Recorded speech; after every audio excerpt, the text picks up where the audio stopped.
di awal saya sampaikan, jadi jangan sampai nanti Mbak Mary cerita anggarannya lagi gitu. Itu kemarin mana Mbak anggarannya, kita repot. Ya, ini saya klarifikasi sekarang dulu daripada nanti DLH Cianjur yang babak belur nanti. Alhamdulillah saya mengawal program itu sejak tahun sebelumnya, ikut menyusun bagaimana desain program itu. Diskusi mengenai Bapak Ibu yang saya tanyakan tadi itu sudah dibahas dari sejak awal Pak. Pegangan teman-teman yang melakukan aksi program di seluruh Indonesia isinya adalah untuk menjawab berbagai macam pertanyaan. Sebentar, nanti Bapak Ibu silakan mumpung ketemu. Saya jauh-jauh datang dari Jogja, nanti ke Bandung, sini.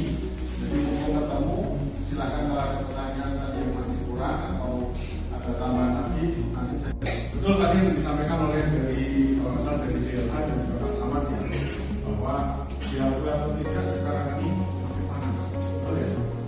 Saya tadi cek sebelum nyampe ke sini ketinggian di kantor ini kira-kira 300 meter di BBM.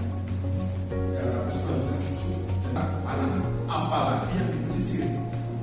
Saya termasuk orang pesisir, asal saya 10 km dari garis pantai di Pantura.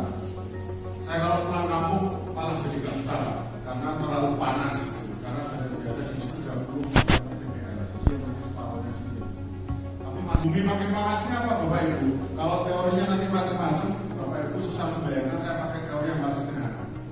Kenapa bumi itu makin panas? Karena pohonnya makin berkurang.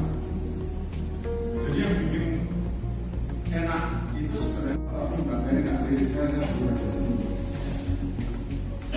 Sampah itu kalau sekarang saya jadi tadi dapat ide Pak.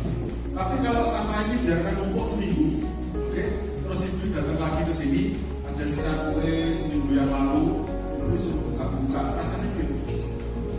Mobilisasi Indonesia meminta petugas untuk memilah sampah yang sudah numpuk benar. Betul nggak? Dan kalau sudah masuk diikat sama kresek, masukkan teman sampah, oke? Itu peristiwa reduksi membusuk lama, misalnya berminggu-minggu, baru petugasnya walaupun pakai sarung tangan, pakai masker, kalau memang kita mau komitmen, mau sampah itu kita yang produksi, dan kita semua ya bergerak. Jangan sampai masyarakat kemudian wah pemerintah harus tanggung jawab, pemerintah ngomong anggarannya nggak ada, betul ya? Harusnya dari pihak desa, pimpinan desa, kami sebenarnya kan Pak, nggak milah sampah, itu enggak? Para kades, para lurah, dia kan nyemen-nyemen gitu kan. Kita beri dulu atau lanjut? Beri dulu ya. Tugasnya bawa gerobak, campur gak? Nah, saya keluar sama hampir rumah. Jadi makanya saya kalau buat videonya tapi bukan salah ya. Itu yang warga sampah berapa pasir itu beneran apa pencitraan? Kurang jalan tadi bayar ngomongnya mesti kayak gitu.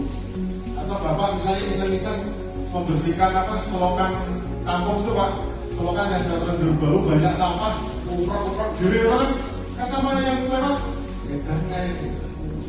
Betul ya? Udah bau kotor, ada gatal-gatal, setelahnya nggak dibayar. Kalau kita yang bisa impor dari Bandung misalnya, tidak harus, yang penting semua bisa bergerak.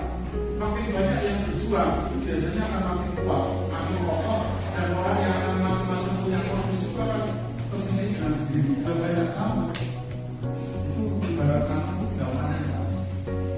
Tapi kalau lagi nanam buat lubang, dari pupuk, dari bibitnya kadang mati harus disuap.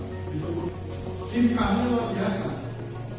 Kadang mereka lapor, Pak, alhamdulillah Pak, kemarin masuk ke sini, kami UMKM-nya laku 15 juta rupiah. Jadi masyarakat terus saya dorong, desamu kan terkenal, jangan egois. Lalu dia menemukan di kabupaten, baik saudara desa-desa lain yang punya produk UMKM, tapi ada tamu nih dari lain daerah, silakan produk-produknya dititipkan. Itu yang bisa saya sampaikan. Memang mohon maaf ini punya kan kolor, tapi mungkin itu dari mana